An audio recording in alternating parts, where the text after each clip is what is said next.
जय हिंद, नमस्कार। मैं अंबर जैदी स्वागत करती हूँ आप सबका एक बार फिर से हमारे आज के खास कार्यक्रम में और बहुत स्वागत इस खास सेशन में है क्योंकि आप देख रहे हैं कि हम जब भी बात करते हैं ग्लोबल पॉलिटिक्स की तो एक डिस्कशन दूसरी तरह से आ जाता है जहाँ पर पॉलिसी मेकर्स, थिंक टैंक्स और जो स्ट्रेटजिस्ट होते हैं जियोपॉलिटिक्स के वो हिसाब किताब करते हैं जियोपॉलिटिक्स का, उस पर हम चर्चा करते हैं। लेकिन आज की जो चर्चा बहुत इंटरेस्टिंग होने वाली है, डिस्कशन बहुत खास है क्योंकि जो दूसरा पहलू होता है इस पूरे हिस्से का, उसको हम इग्नोर कर देते हैं और वो है ज्योतिष और प्लेनेटरी जो पोजीशंस होती है, उनका इम्पैक्ट जो है जियोपॉलिटिक्स पर और जो देश होते हैं उनके रिश्तों के बीच में क्या पड़ता है। आज हमारे साथ रिनाउंड एस्ट्रोलॉजर पीवीआर नरसिम्हा राव जी जुड़े हैं। पहली बार हमारे शो पर हैं। उनके आपने बहुत सारे शोज देखे होंगे, बहुत अच्छी प्रोडिक्शंस वो करते हैं। सिर्फ उनकी जो प्रोडिक्शन या उनकी एस्ट्रोलॉजी जो है वो कुंडली तक ही सीमित नहीं है, राशि और कुंडली तक, बल्कि वो जियोपॉलिटिक्स और जो ग्लोबल वर्ल्ड ऑर्डर की हम बात करते हैं उस पर भी बड़ी प्रोडिक्शंस के लिए जाने जाते हैं। बहुत स्वागत करते हैं। बड़े सारे सवाल आज हम करने वाले हैं, बहुत इंटरेस्टिंग डिस्कशन रहेगा। बहुत बहुत स्वागत है आपका। नमस्कार। नमस्कार अंबर जी, आपको भी और आपके सारे दर्शकों को मेरा सादर प्रणाम। सबसे पहले तो क्योंकि हम अमेरिका और भारत की बात करेंगे, क्योंकि अमेरिका और भारत के बीच में जो चल रहा है उसको लेकर बहुत सारे लोगों के बीच में बहुत उत्सुकता है। अमेरिका के नए टैरिफ्स का जो इंडिया के बुलियन मार्केट है, गोल्ड और सिल्वर, उस पर क्या हम कैटास्ट्रोफिक इफेक्ट ला सकता है कोई भी, या उससे किस तरह का असर आएगा, या जो हम इन्वेस्टर्स की बात करते हैं उनको क्रिप्टो पे ध्यान देने की ज़रूरत है और बिटकॉइन और ये सारा कुछ जो हो रहा है, क्योंकि हम देख रहे हैं कि प्रेसिडेंट ट्रंप ने इसमें काफ़ी कुछ ध्यान दिया है पाकिस्तान के अंदर भी। तो इस पूरे शिफ्ट को अगर हम देखें तो किस तरह से आपको ये पूरा नज़र आता है? मुझे ऐसा लगता है कि जो भी ट्रेड वॉर चल रहा है यूएस और भारत के बीच में, ये सिर्फ ट्रांजिएंट स्टेज है, ये एक फेज़ है, ये एक ओके। पासिंग क्लाउड जैसा है। ये कुछ लोग मान मान रहे हैं कि भारत और यूएस के बीच के रिलेशंस ऐसे बिगड़े कि कभी सुधार नहीं सकते और भारत चीन और रूस की तरफ जा रहा है और यूएस इज़ आइसोलेटेड। अ, मुझे ऐसा नहीं लगता है कि ये परमानेंट है। ये सुलझ सकता है 1-2 महीनों में, मगर माय बेस्ट गेस इज़ नवंबर में बृहस्पति ग्रह स्टेशनरी होगा। बिल्कुल आस-पास जहाँ भारत का चंद्रमा है, भारत की कुंडली में चंद्र है, उसके आस-पास गुरु ग्रह स्टेशनरी होगा। सो वो बहुत अच्छा समय है इंडिया के लिए। सो नवंबर शायद लेट अक्टूबर या नवंबर या अर्ली दिसंबर में ये कुछ सुलझ सकता है। In the worst case second half of 2026 तब तक तो ये सुलझ जाएगा। ये टेम्परेरी डिस्टर्बेंस है और मुझे ऐसा लगता है कि थोड़ा पर्सनल इक्वेशन है। ट्रम्प जी को बुरा लगा कि उनको सीज़फायर का क्रेडिट नहीं दिया गया और नोबेल पीस प्राइज़ का जो उनका रिकमेंडेशन है। रिकमेंडेशन पाकिस्तान ने दिया मगर भारत ने ठुकरा दिया, इसलिए वो नाराज़ हैं। मगर मुझे नहीं न ऐसा नहीं लगता है कि सिर्फ़ ये एक वजह है। अ, जो डीप स्टेट के कुछ हिस्से हैं, उनका शायद ये कैलकुलेशन है कि भारत पे दबाव डाले तो मोदी जी को हटा के और कोई गवर्नमेंट जो यूएस को डील करना ईज़ी होगा, उस तरह के गवर्नमेंट को इंस्टॉल करने की थोड़ी तमन्ना होगी डीप स्टेट के कुछ हिस्सों को और शायद ट्रम्प और वो मिले-जुले हैं। सो मुझे ऐसा भी लगता है कि ट्रम्प को जिताया डीप स्टेट ने इसलिए कि जो भी ट्रांसफ़ॉर्मेशन वो लाना चाहते हैं अपने आप में, यूएस के डीप स्टेट में और सारी दुनिया में, उसे एक अनप्रेडिक्टेबल इंसान बेसिकली अच्छा होगा उस ट्रांसफ़ॉर्मेशन के लिए। सो ये सब मिले-जुले हैं।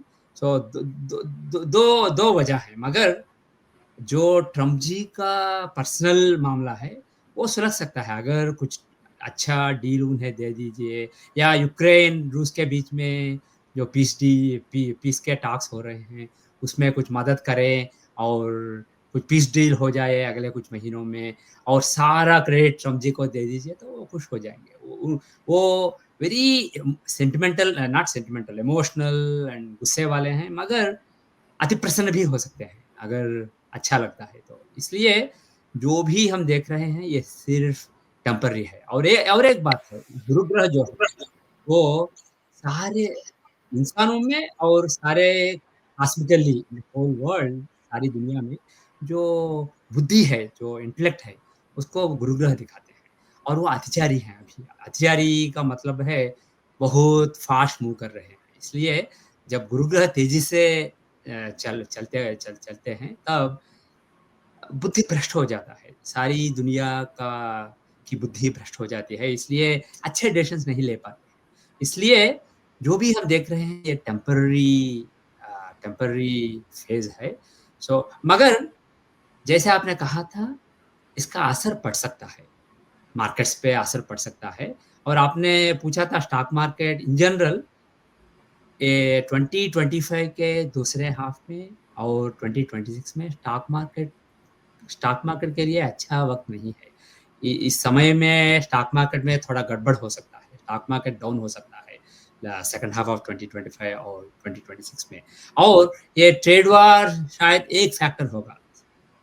एकमात्र फैक्टर नहीं मगर एक फैक्टर होगा और जो भी इज़राइल इ इज़राइल को जो कंटेन करने की कोशिश की थी ट्रम्प जी ने, वो नाकाम रहे, सफल नहीं रहे। Israel is very aggressive in the middle east. इसलिए और कुछ वार फ्रंट ओपन हो सकते हैं अगले 1 या 2 सालों में। इसलिए मार्केट तो थोड़ा मार्केट में थोड़ा उथल-पुथल होगा जी।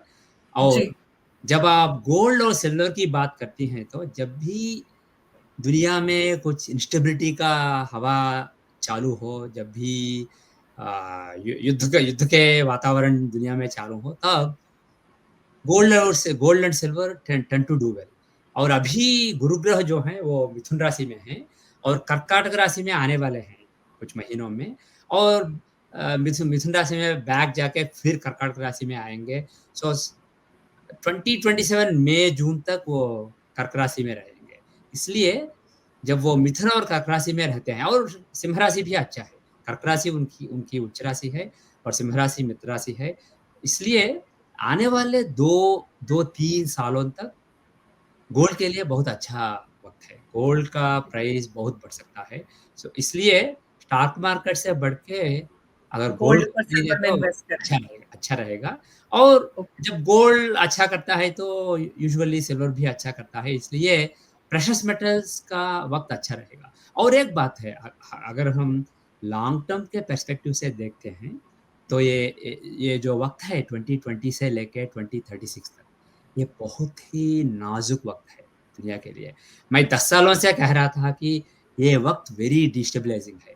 There will be lot of turbulence दुनिया में बहुत सारा उथल-पुथल होगा अ, कई युद्ध शुरू होंगे और कई पैंडेमिक, युद्ध और नेता लोग हैं जो सुपर पावर्स के, उनका बुद्धि भ्रष्ट होगा, वो बुरे निर्णय ले मतलब लेंगे। हमें होते हुए नज़र आ रहा है, हम देख पा रहे हैं, मैं समझ नज़र आ पा रहा रही है, हूँ। अभी तो 2020 में पैंडेमिक शुरू हुआ, उसके बाद इकॉनमी डिस्टेबलाइज़ हो गया और उसे स्टेबलाइज़ करना आसान नहीं है। इसलिए स्टेबलाइज़ करने की कोशिश में बुरे निर्णय ले रहे हैं हुँ।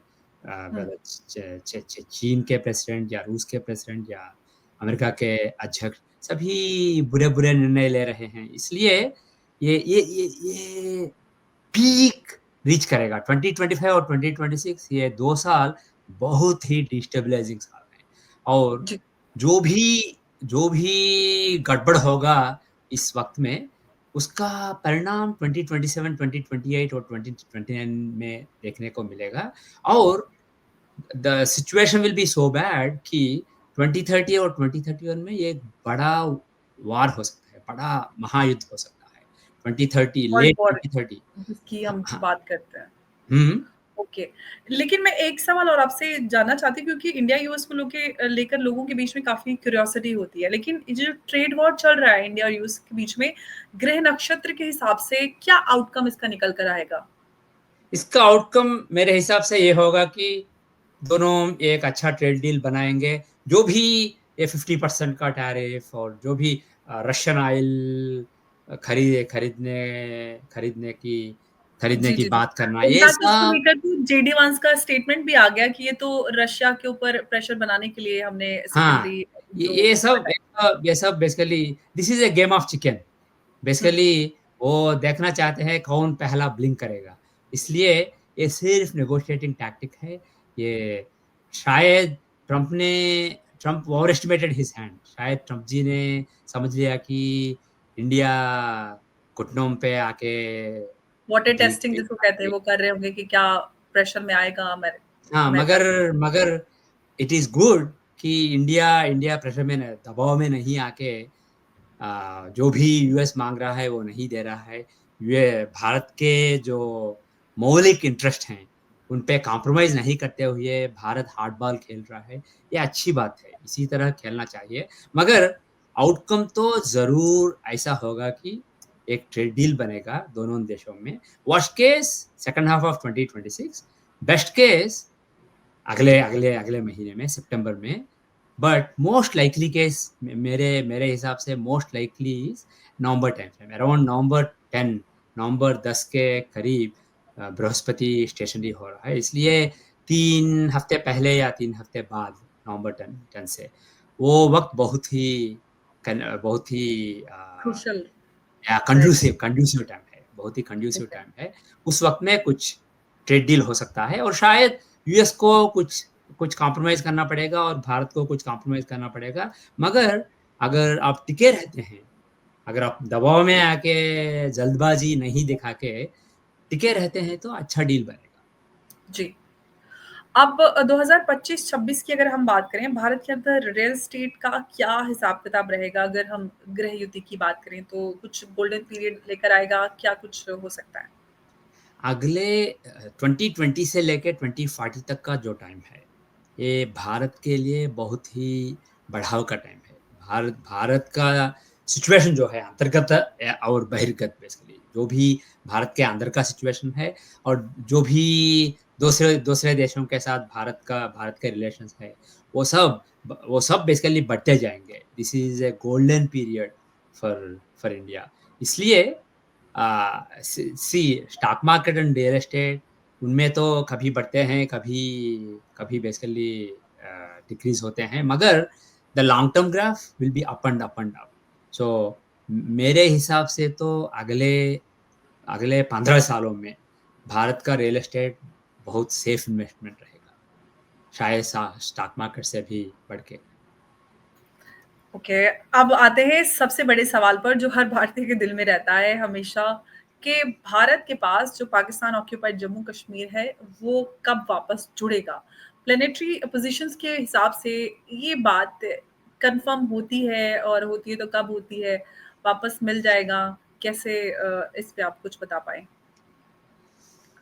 मुझे ऑपरेशन सिंदूर एक अच्छा स्टार्ट था, मगर ऑपरेशन सिंदूर के पहले मैंने प्रेडिक्ट किया था कि मई में ये एक कुछ स्ट्राइक्स होंगे और दूसरा फ़ेज़ भी रहेगा। दूसरा फ़ेज़ बहुत ज़्यादा कॉवर्ट ऑपरेशंस रहेंगे, स्ट्राइक्स भी रहेंगे और बहुत सारे कॉवर्ट ऑपरेशंस रहेंगे एंड द टाइम फ्रेम जो मैंने बताया था तब अर्ली मई में, वो है लेट अगस्त, सितंबर, अक्टूबर। सो ये समय बहुत ही कंड्यूसिव है। सो लोगों को ऐसा लगता है कि ऑपरेशन सिंदूर खत्म हो गया और भारत यूएस के दबाव में आके सब रोक दिया और लोगों को ऐसा भी लगता है कि पाकिस्तान के जेब में है यूएस। अभी आसिम मुनीर साहब डीसी गए और क्रिप्टो का डील हुआ था, इसलिए लोगों का लगता है कि पाकिस्तान स्ट्रॉन्ग पोज़ीशन में है। मगर अगले 3-4 साल पाकिस्तान के लिए बहुत खराब समय है, बहुत खराब वक़्त है। उनके उनके इंडिपेंडेंस चार्ट के हिसाब से और कुछ मंडेन चार्ट्स लूनार और सोलार न्यू ईयर चार्ट्स के हिसाब से बहुत बुरा वक़्त है। इसलिए मुझे ऐसा लगता है कि जो भी हम देख रहे हैं, ये सिर्फ़ एक पर्दा है। इसके बीच में कुछ गड़बड़ हो रहा है और पाकिस्तान को बेचने की कोशिश कर रहे हैं ये लोग और नाकाम रहेंगे। और इन द एंड पाकिस्तान का सिचुएशन ऐसा होगा कि ना घर का, ना घाट का, ना घर का कुत्ता, ना घाट का कुत्ता। जैसे चीन के साथ जो रिलेशन है वो बिगड़ जाएगा, यूएस के साथ जो रिलेशन है वो बिगड़ जाएगा। और मुझे ऐसा भी लगता है कि जब नवंबर अक्टूबर, नवंबर, दिसंबर समय पे जब ट्रंप और मोदी एक अच्छे ट्रेड डील पे पहुंचेंगे, एक कंडीशन होगा कि पाकिस्तान को कॉर्नर करें। इसलिए by the end of this year Pakistan बहुत ही बुरे हाल में होगा। और मैं एक बात बहुत ही कॉन्फिडेंस से कह सकता हूँ कि 2028 के अंत से पहले पाकिस्तान कुछ हिस्सों में बटेगा।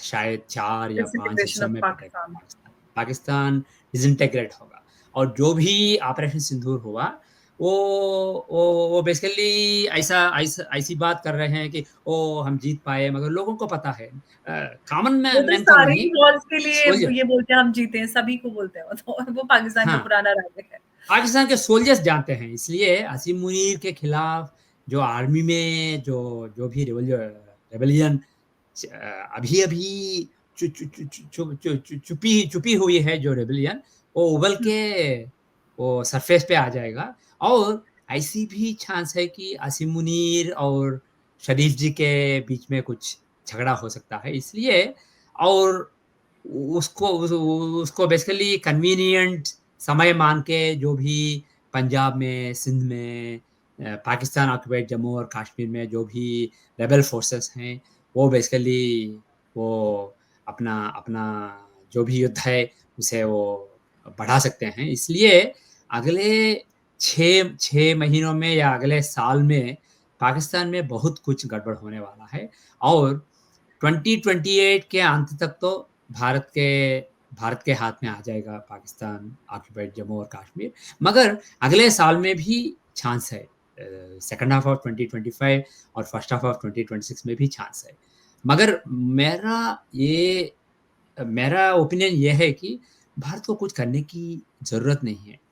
लोग जब ऑपरेशन सिंदूर चालू हुआ तो लोग समझे कि भारत की आर्मी को जाके इस्लामाबाद पे काबू करना चाहिए, पाकिस्तान ऑक्युपाइड जम्मू और कश्मीर में जाके सब सब बेसिकली हासिल करना चाहिए। मगर क्या करेंगे वो करके?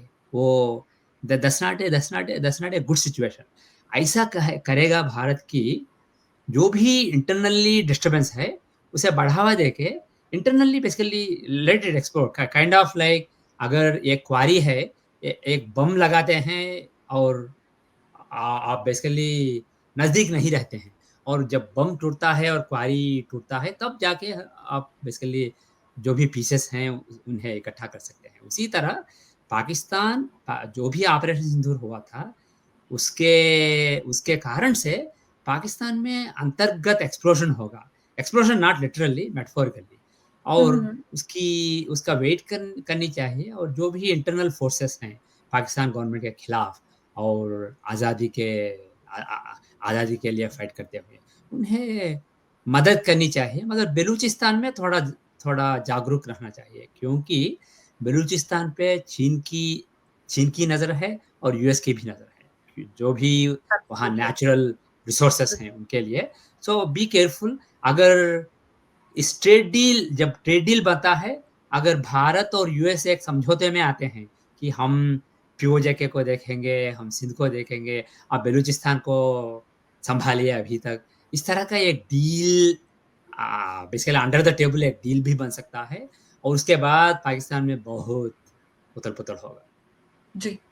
अब बात करते हैं प्रधानमंत्री मोदी की। उनके हुँ, हुँ। राजनैतिक अगर करियर की या जर्नी की बात करते हैं, इस साल प्रधानमंत्री मोदी 75 इयर्स के हो जाएँगे और बड़े सारे लोगों के बीच में बड़े सारे सवाल हैं कि 75 पर उनको संन्यास ले लेना चाहिए या उनको रिज़ाइन कर देना चाहिए पोज़ीशन से। इस सवाल को मैं आपसे जानना चाहूँगी कि क्या उनकी जो गृह दशा है, उन्हें प्रेज़िडेंट मोदी बना सकती है? क्योंकि बहुत सारे लोग ये कहते हैं कि प्रधानमंत्री मोदी पीएम से प्रेज़िडेंट बन सकते हैं। बहुत सारे लोगों ने इस तरह की बातें की हैं। आपके हिसाब से क्या नज़र आता है प्रधानमंत्री मोदी का अगला जो पड़ाव है वो और अगर मोदी जी के बाद हमें भारत में कौन मोदी जी के स्थान पर आपको लीडरशिप के तौर पर नज़र आता है? हाँ, यहाँ एक बात उनके पहले टर्म में ही मैंने प्रेडिक्ट किया था कि वो 3 टर्म जीत लेंगे और तीसरा टर्म फिनिश नहीं करेंगे। अपने आप वो किसी और को प्राइम मिनिस्टरशिप जो है उसे सौंप के वो बेसिकली संन्यास लेंगे। ऐसा मैंने उनके पहले टर्म में कहा था। अभी मुझे ऐसा ही लगता है, it can happen as early as 2026, as late as 2028। So 2026 और 2028 के बीच में। मगर अगले इलेक्शन से बिल्कुल पहले वो ये निर्णय ले लेंगे, और ये भी कह सकता हूँ कि वो अपने आप का निर्णय होगा। कोई भी उन पे दबाव डाल के उन्हें प्रेशर नहीं कर सकता है। अपने आप उन्हें ऐसा लगेगा कि मैंने बहुत किया है, अब बेसिकली किसी और को ये सौंप देंगे। सो ये शायद अगले साल हो सकता है, या मोस्ट लाइकली 2027 में हो सकता है, और ये बिल्कुल मुमकिन है। मगर जो उन्हें रिप्लेस करता है वो बीजेपी या एनडीए से ही होगा। राहुल गांधी प्राइम मिनिस्टर कभी नहीं बन सकते इस जीवन में। ये बहुत बड़ी बात आपने कही है, कभी नहीं बनेंगे। उनका बेस्ट पूरे चांस था, विपक्ष का सपना आपने तोड़ दिया। उनका बेस्ट चांस था जून 2023 से लेकर जून 2024 तक। वो उनके जीवन से सबका अच्छा मौका था, और इसीलिए मैंने 2024 इलेक्शंस के पहले मैंने प्रेडिक्ट किया था कि मोदी जी आएँगे, वापस आएँगे। मगर ये बहुत ही, it will not be as easy as people are thinking. ये वेरी डिफिकल्ट इलेक्शन रहेगा, और एलाइज़ पे डिपेंड भी कर सकते हैं। ऐसा मैंने कहा था इलेक्शंस के पहले, क्योंकि माहौल था, ओह! अब की बार 400 पार, ऑल दिस नॉनसेंस। मैंने कहा था कि ये राहुल गांधी के लिए बहुत अच्छा वक़्त है, मगर from a long term perspective उनकी कुंडली में कभी प्राइम मिनिस्टर बनने की संभावना नहीं है, इसलिए वो नहीं बन पाए। मगर अब तो बहुत खराब वक़्त है। सो जो भी वो बेसिकली वो वोट चोरी और ये सब नौटंकी कर रहे हैं, ये it will all fall flat. जो भी रायता फैला रहे हैं, उसमें खुद फँसेंगे, खुद बेसिकली डूब जाएँगे। इसलिए राहुल गांधी से कोई टेंशन नहीं है। मो मगर ये एक और बात है, यूएस का जो डीप स्टेट है, कुछ हिस्से उसके हैं, वो मोदी जी को हटाने की पूरी कोशिश करेंगे। मगर ये परमानेंट नहीं रहेगा। ये 1 साल तक शायद कोशिश करेंगे। अगर 1 साल में सक्सेसफुल हो गए, अच्छा, नहीं तो वो बेसिकली उस प्रोजेक्ट को खत्म करके मोदी जी को फुल सपोर्ट दे देंगे। सो इसलिए अगला साल बहुत ही टेंशन का वक़्त है मोदी जी और बीजेपी के लिए। मगर ये अपोज़िशन कांग्रेस और राहुल गांधी के लिए और भी बुरा वक़्त है। इसलिए जो भी उन पे दबाव होगा, उसका एडवांटेज नहीं ले पाएँगे। और इ अगर ये रहा सवाल कि जो मोदी जी को रिप्लेस कर सकता है, तब सारे मेरे पास राजनाथ सिंह जी का चार्ट नहीं है। एक अनरिलायबल चार्ट मिला है, उसके हिसाब से उनकी मुझे नहीं नहीं लगता है कि वो प्राइम मिनिस्टर बनेंगे, मगर वो अनरिलायबल चार्ट है। और नितिन गडकरी का वेरी रिलायबल चार्ट मिला है, उसके हिसाब से मुझे नहीं लगता है कि वो प्राइम मिनिस्टर बनेंगे। और अमित शाह जी का भी एक्सट्रीमली रिलायबल चार्ट मिला है, और उसके हिसाब से वो पावर में रहेंगे, मगर प्राइम मिनिस्टर नहीं बनेंगे। तो वो क्या योगी बेसिकली जी की संभावनाएँ नज़र आती हैं, योगी क्योंकि जी देश योगी जी का उनको चार्ट भी, चाहता है? उनकी कुंडली भी मिली है रिलायबल सोर्स से। और hmm, actually the date of birth given in Wikipedia is wrong, the date of birth itself is wrong. So उस चार्ट के हिसाब से वो प्राइम मिनिस्टर बिल्कुल बन सकते हैं। वो 2026, 2027, 2028 पीरियड जो मोदी जी के लिए हट जाने का वक़्त है, वो योगी जी के लिए बहुत अच्छा वक़्त है। इसलिए मुझे, अगर एक नाम लूँ मैं, तो वो है योगी जी। योगी जी का अब अमंग ऑल द चार्ट, जो भी कुंडलियाँ मैंने देखी हैं अब तक बीजेपी लीडर्स के, उन सारी कुंडलियों में 3 कुंडली मैंने ऐसे देखा है जिनमें प्राइम मिनिस्टर होने का चांस है। एक है अन्नामलई जी का, मगर पहले उन्हें तमिलनाडु में बीजेपी को बढ़ाना है, और पहले तमिलनाडु का चीफ मिनिस्टर बनना है। इसलिए 1 या 2 टर्म लगेंगे। सो अभी नहीं, और अभी शायद वो यंग भी हैं, थोड़ा यंग है, समय लगेगा बहुत, ऑफ कोर्स। बहुत, बहुत, बहुत, बहुत यंग है। और देवेंद्र फडणवीस जी, उनके चार्ट में भी ऐसी संभावना है, ऐसा पोटेंशियल है, मगर वो भी यंग हैं, और उन्हें महाराष्ट्र सँभालना है, और बाद में सेंट्रल केंद्र में। सेंट्रल मिनिस्ट्री में आना हुँ, है, और वो पार्टी के लिए भी बहुत कुछ कर सकते हैं। वो बहुत ही काबिल इंसान है, काबिल नेता हैं। सो इसलिए बिल्कुल। और तीसरे हैं योगी आदित्यनाथ। सो मुझे ऐसा लगता है कि, और टाइम भी आ रहा है, जो अच्छा टाइम है राजयोग का, वो भी आ रहा है। सो मुझे ऐसा लगता है कि जब एक महायुद्ध होता रहेगा भारत में, दुनिया में, तब योगी जी भारत के प्रधानमंत्री रहेंगे और अच्छी तरह लीड करेंगे भारत को। और एक और बात भी कर सकता हूँ, अगर योगी जी प्रधानमंत्री बने, तो वो बहुत ज़्यादा वक़्त तक नहीं रहेंगे। जैसे मोदी जी ने almost 3 3 terms term. Prime minister hmm, रहे हैं, वो उस तरह नहीं। वो 1 कुछ टर्म। ही सालों में बहुत बहुत इम्पोर्टेंट डेवलपमेंट्स होंगे। जो भी दुनिया में chaos चल रहा है, उसमें इंडिया को अच्छी तरह मैनेज करके वो कहेंगे मेरा काम हुआ है, और कोई आके सँभालेंगे। वो बहुत ही डिटैच हैं। लोग लोग नहीं जानते हैं, मगर उनका चार्ट ऐसा दिखाता है कि वो बहुत ही इंटेलिजेंट हैं। वो इमोशनल आदमी बिल्कुल नहीं है, वो वेरी इंटेलिजेंट हैं और वेरी डिटैच हैं। वो बिल्कुल योगी हैं। जैसे जैसे सनातन धर्म में हम योगियों की बात करते हैं, वो बिल्कुल योगी हैं। अपना धर्म करके जब उसे यहाँ यहाँ हार्ट में और ब्रेन में ब्रेन ऐसा लगता है कि मेरा मेरा काम हो गया। काम हो गया है, वो अटैच होके नहीं रहेंगे, वो बिल्कुल चले जाएँगे। सो तो अर्ली फिलहाल ये 2030s। ओके। अब थोड़ा-सा चाइना पे आ जाते हैं क्योंकि चाइना में भी ये सवाल बना हुआ है। बहुत सारे लोग जो शी जिनपिंग हैं, उनको लेकर बड़े कयास लगाते हैं कि उनकी तबीयत ठीक नहीं है, उनको वो बीमार हैं और चाइना में शी जिनपिंग है, उनका युग खत्म होने वाला है और रिजीम चेंज हो सकता है। तो आपको क्या लगता है कि क्या कुछ हो सकता है कि क्या चाइना में भी हम इस तरह का कोई बदलाव देखेंगे? काफ़ी समय से शी जिनपिंग बने हुए हैं। मुझे ऐसा नहीं लगता है कि शॉर्ट टर्म में अगले साल या 2 साल में वैसा हो सकता है। शी जिनपिंग का जो जो कब्ज़ा है हुँ, सीसीपी पे, वो चालू रहेगा अगले साल तक या शायद 2 साल तक। मगर एक बात मैं कॉन्फिडेंस से कह सकता हूँ कि जो भी स्लो डिक्लाइन हम यूएस में देख रहे हैं, वो चीन को और एग्रेसिव बना देगा।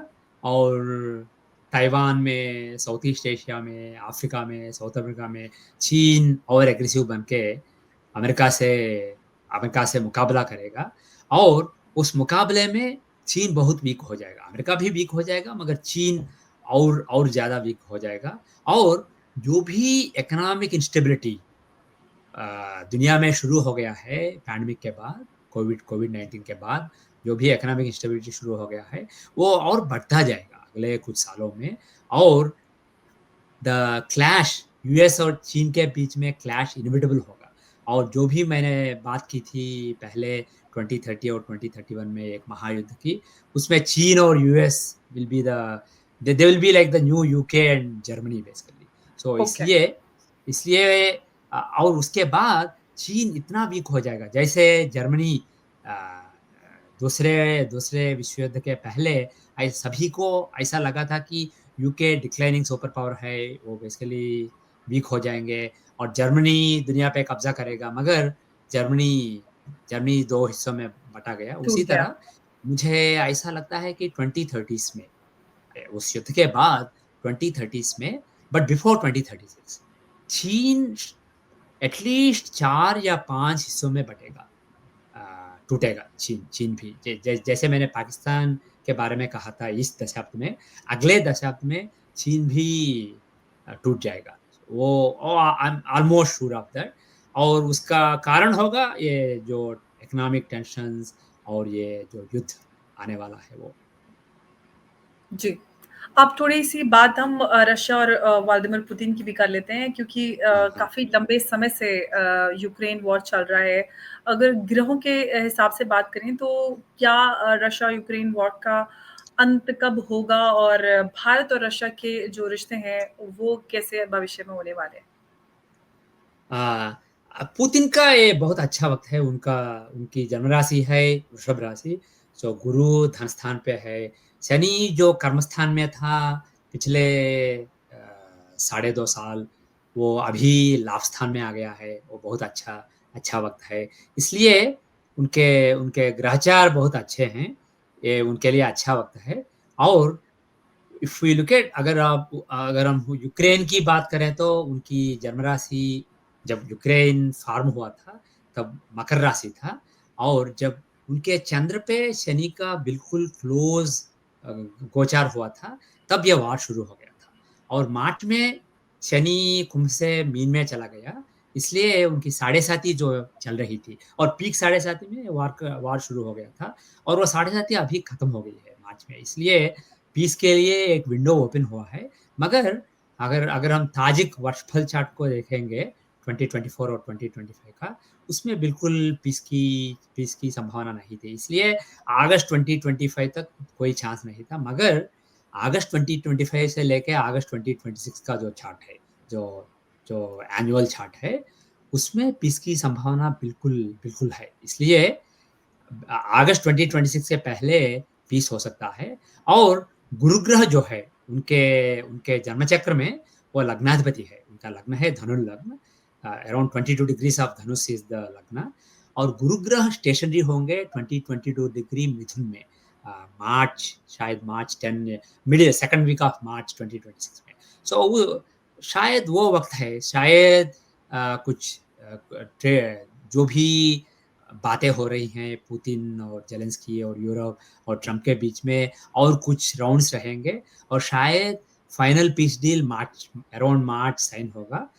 मगर पीस का तो चांस है। मगर एक और बात है, जो भी पीस यूक्रेन में आएगा अगले साल या शायद luckily later this year but more likely early next year, वो पीस टिकेगा नहीं और 1 या 2 साल तक रहेगा, मैक्सिमम 2 इयर्स।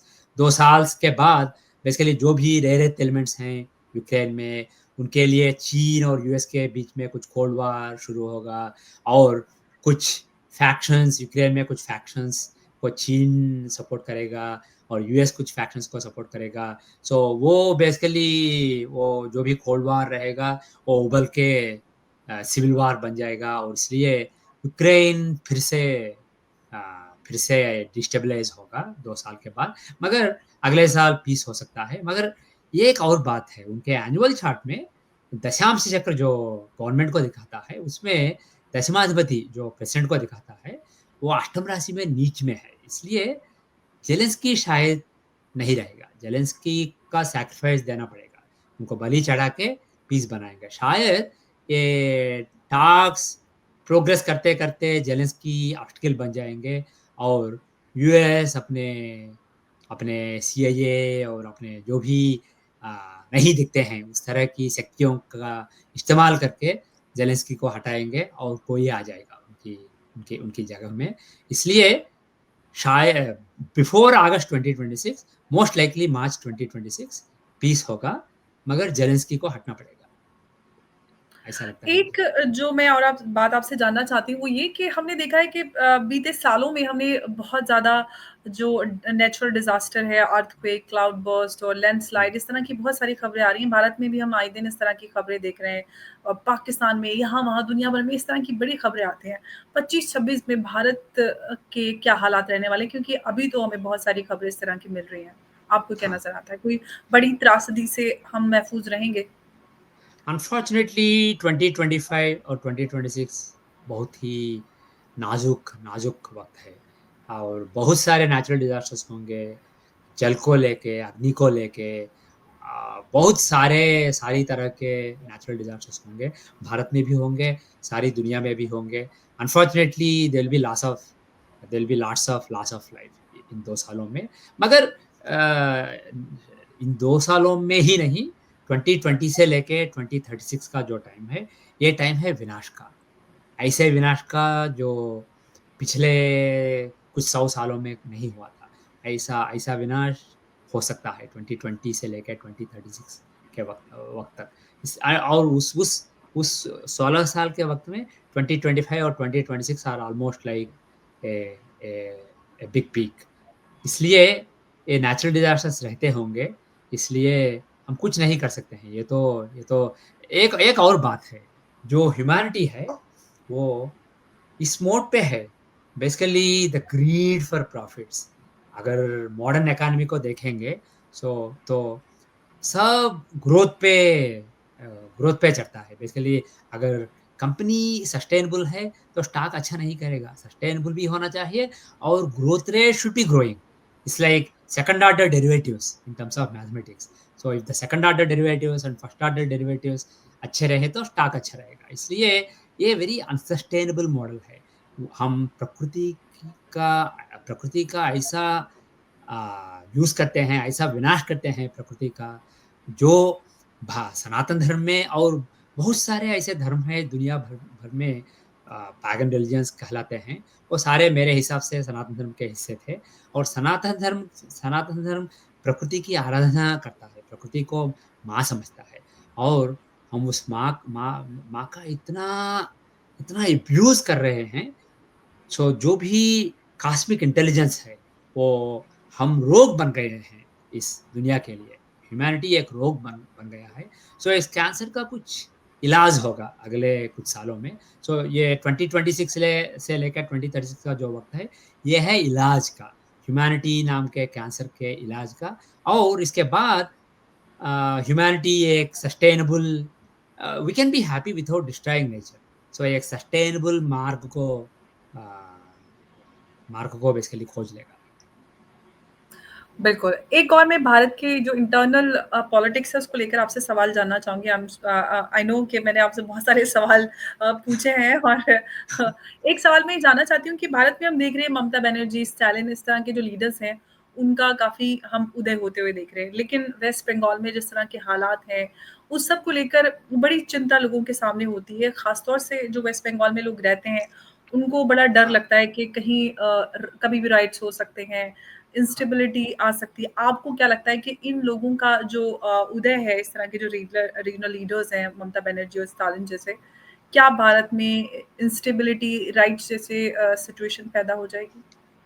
जैसे मैंने कहा था यूएस डीप स्टेट की कोशिश ये रहेगी कि भारत को डिस्टेबलाइज़ करे और मोदी जी को हटा के और एक गवर्नमेंट को इंस्टॉल करें।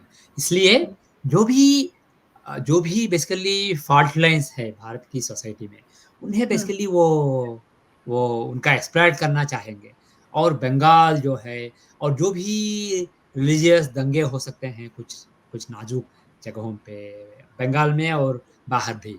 सो वो सब एक्सप्लॉइट करने की कोशिश करेंगे अगले साल में। मगर अगर बात रही बंगाल की, तो ममता बनर्जी का अच्छा वक़्त जो था, वो राशि चार्ट के हिसाब से तो 2 1/2 साल पहले वो खत्म हो गया था और दशांश के हिसाब से तो पिछले साल वो खत्म हो गया था। इसलिए अब वो बहुत वल्नरेबल हैं। वो बहुत सारी पूजाएँ करवाती हैं, बहुत सारे तांत्रिक को एम्प्लॉय करती हैं।